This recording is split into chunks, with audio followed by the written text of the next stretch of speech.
Telangana cabinet meeting అనంతరం రేవంత్ రెడ్డి మాట్లాడుతున్నారు. Live లో చూద్దాం. 2025 సంవత్సర శుభాకాంక్షలు. కొత్త సంవత్సరం మొదటిసారి పత్రికా సమావేశం. మీకు అందరికీ కూడా నూతన సంవత్సర శుభాకాంక్షలు తెలియజేస్తూ, తెలంగాణ రాష్ట్ర రైతాంగానికి కూడా ఈ నూతన సంవత్సరంలో మంచి జరగాలని, ఈ ప్రభుత్వం వాళ్ళను అన్ని రకాలుగా ఆదుకోవాలని, వ్యవసాయం దండగ కాదు వ్యవసాయం పండుగ చెయ్యాలని మా ప్రభుత్వం పట్టుదలతో చేపట్టిన కార్యక్రమాలలో భాగంగా రైతు భరోసాకు సంబంధించి శాయశక్తుల ప్రతిపక్షాల నుంచి మొదలు పెడితే పత్రికల ప్రసార సాధనాల వరకు ఊహాగానాలు చేయడం, ఉన్నవి లేనివి ప్రభుత్వ నిర్ణయాలని మీకు మీరే ప్రకటించి రైతులలో గందరగోళాన్ని సృష్టిస్తున్నారు. కాబట్టి ఆ గందరగోళాన్ని దూరం చేస్తూ రైతులకు ఒక శుభవార్త వినిపించాలని ఈ మంత్రివర్గ సమావేశంలో సహచరులందరి సూచనల మేరకు ఈరోజు నిర్ణయం తీసుకోవడం జరిగింది.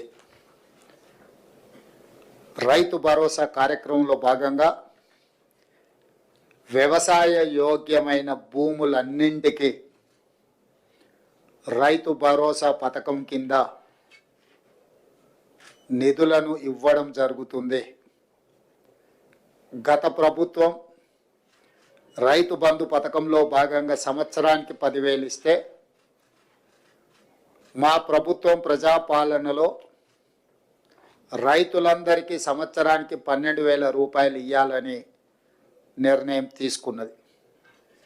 అదేవిధంగా భూమి ఉన్న రైతులకు రైతు భరోసా పథకం కింద వ్యవసాయ యోగ్యమైన ప్రతి ఎకరాకు 12,000 రూపాయలు ఇస్తున్నప్పుడు, తండాలలో గూడాలలో మారుమూల పల్లెల్లో ఉన్న భూమి లేని వ్యవసాయ రైతు కుటుంబాలు, భూమి లేకపోవడం ఒక శాపము, ప్రభుత్వం మమ్మల్ని ఆదుకోకపోవడము ఇంకొక శాపము అన్నట్టుగా పాదయాత్రల సందర్భంగా అటు భట్టి విక్రమార్క గారికి కానీ నాకు కానీ ఈ మధ్యకాలంలో మా మంత్రివర్గ సహచరులు పర్యటనలకు వెళ్ళినప్పుడు దృష్టికి తీసుకురావడం జరిగింది. అందుకే మా ప్రభుత్వం భూమి లేని వ్యవసాయ కుటుంబాలకు ప్రతి సంవత్సరానికి 12,000 రూపాయలు వాళ్ళకు కూడా ఇవ్వాలి, వాళ్ళు కూడా మన సమాజంలో మనలో భాగమే అని గుర్తించి ఈ పథకాన్ని అమలు చేయాలని నిర్ణయం తీసుకున్నది. ఈ పథకానికి ఇందిరమ్మ ఆత్మీయ భరోసా పథకం అని చెప్పి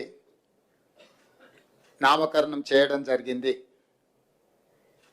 ఈరోజు భూమి ఉన్న వ్యవసాయ యోగ్యమైన భూములకు రైతులకు ఎకరాకు 12,000 ఇవ్వడమే కాకుండా, భూమి లేని వ్యవసాయ కుటుంబాలకు సంవత్సరానికి 12,000 రూపాయలు ఇందిరమ్మ ఆత్మీయ భరోసా పథకం కింద ఇవ్వాలని నిర్ణయం చేయడం జరిగింది. ఇదే కాకుండా చాలా సంవత్సరాల నుంచి రేషన్ కార్డుల సమస్య పేదవాళ్ళను పట్టి పీడిస్తుంది. అందుకే రేషన్ కార్డు లేని అందరికీ నూతన రేషన్ కార్డులు ఇవ్వాలని కూడా ఈ మంత్రివర్గ సమావేశంలో నిర్ణయం తీసుకోవడం జరిగింది. కాబట్టి ఈ అన్ని పథకాలు జనవరి 26, 2025 నుండి ప్రారంభం కాబోతున్నాయి. జనవరి 26, 2025కు ఒక ప్రత్యేకత ఉన్నది. మన రాజ్యాంగం అమలు జరిగి డాక్టర్ బాబాసాహెబ్ అంబేద్కర్ గారు మన రాజ్యాంగాన్ని ప్రసాదించి అమలు చేయబట్టి 75 సంవత్సరాలు పూర్తి చేసుకుంటున్న సందర్భంగా జనవరి 26, 2025 నుంచి పథకాలను అన్నింటిని కూడా అమలు చేయాలి అని చెప్పి మా ప్రభుత్వం నిర్ణయం తీసుకున్నది. అదేవిధంగా వ్యవసాయ యోగ్యం కాని భూములు అంటే రాళ్ళు, రప్పలు, గుట్టలు, రోడ్లలో పోయిన వాటికి లేదా మైనింగ్ చేస్తున్న భూములకు లేదా నాలా కన్వర్షన్ రియల్ ఎస్టేట్ వెంచర్లు పరిశ్రమలకు తీసుకున్న భూములు అదేవిధంగా రైతుల నుంచి ప్రభుత్వం సేకరించిన భూములకు రైతు భరోసా వర్తింపజేయము. ఎలాంటి గందరగోళం ఉండాల్సిన పని లేదు. రాళ్ళు రప్పలు గుట్టలు రోడ్లకు అదేవిధంగా పరిశ్రమలకు లేదా రియల్ ఎస్టేట్ వెంచర్లుగా మారిన భూములకు రైతు భరోసా ఇవ్వబడదు. దీనికి సంబంధించి మా రెవెన్యూ అధికారులు గ్రామాల వారీగా సమాచారాన్ని సేకరించి గ్రామ సభల ద్వారా ప్రజలకు వివరించడం జరుగుతుంది.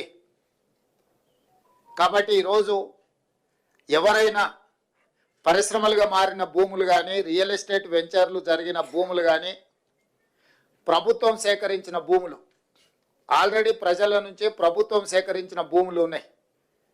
కానీ రెవెన్యూ రికార్డులలో ధరణిలలో లోపాల వల్ల కొంతమందికి ఆ రకంగా కూడా రైతు భరోసా పథకము గతంలో నిధులు చేరినాయి. కాబట్టి దయచేసి మీరే స్వచ్ఛందంగా ముందుకొచ్చి ప్రభుత్వానికి ఆ వివరాలు అందించడం ద్వారా ప్రభుత్వానికి సహకరించాల్సిందిగా వాళ్ళందరికీ మేము విజ్ఞప్తి చేస్తున్నాం.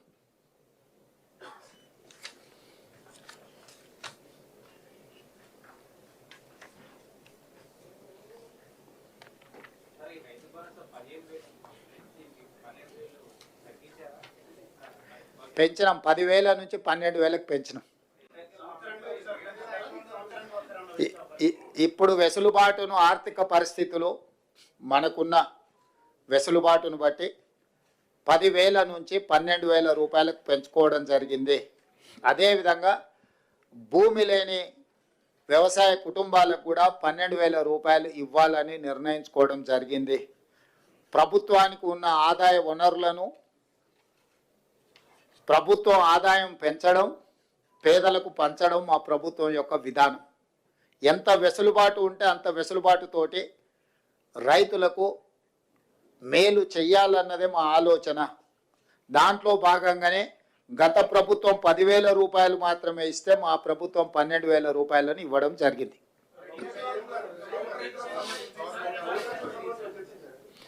ఆ విషయాల మీద గతంలో చాలా చర్చలు జరిగినాయి.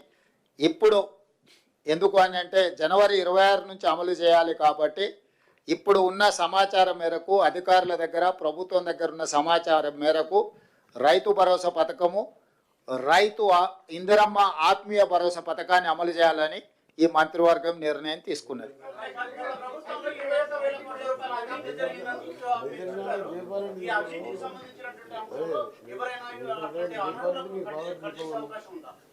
ఇప్పుడు గతంలో ఏం జరిగిందో దాని వెనక్కి వెళ్తే కేసీఆర్ కుటుంబం 1000 సంవత్సరాలు జైలు శిక్ష అనుభవించాల్సి వస్తుంది.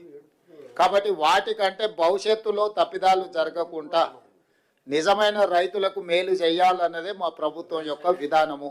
కాబట్టి ఈరోజు ఒక మంచి నిర్ణయం ఈ మంత్రివర్గ సమావేశంలో తీసుకున్నాం. కాబట్టి మీడియా మిత్రులకు కూడా నా సూచన, అనవసరమైన అంశాలు అనవసరమైన వివాదాలకు తావియ్యకండి. స్పష్టంగా మళ్ళీ నేను చెప్తున్నా, వ్యవసాయ యోగ్యమైన ప్రతి ఎకరాకు రైతు భరోసా వస్తుంది. ప్రతి ఎకరాకు సంవత్సరానికి 12,000 రూపాయలు ఇవ్వడం జరుగుతుంది. భూమి లేని వ్యవసాయ రైతు కుటుంబాలకు సంవత్సరానికి 12,000 రూపాయలు నగదు ఇవ్వడం జరుగుతుంది. ఆ పథకం పేరు ఇందిరమ్మ ఆత్మీయ భరోసా. రేషన్ కార్డులు జనవరి 26 నుంచి రేషన్ కార్డులు లేని వాళ్లకు రేషన్ కార్డులు ఇవ్వడం జరుగుతుంది. 3 అంశాల మీద ఈ మంత్రివర్గంలో సానుకూలమైన ప్రజలకు ప్రయోజనం చేకూర్చే నిర్ణయాలు తీసుకున్నాము. మీడియా మిత్రులు ఈ 3 అంశాలను ప్రజలకు చేరవేయాల్సిందిగా కోరుకుంటూ మీ అందరి దగ్గర సెలవు తీసుకుంటున్నాను.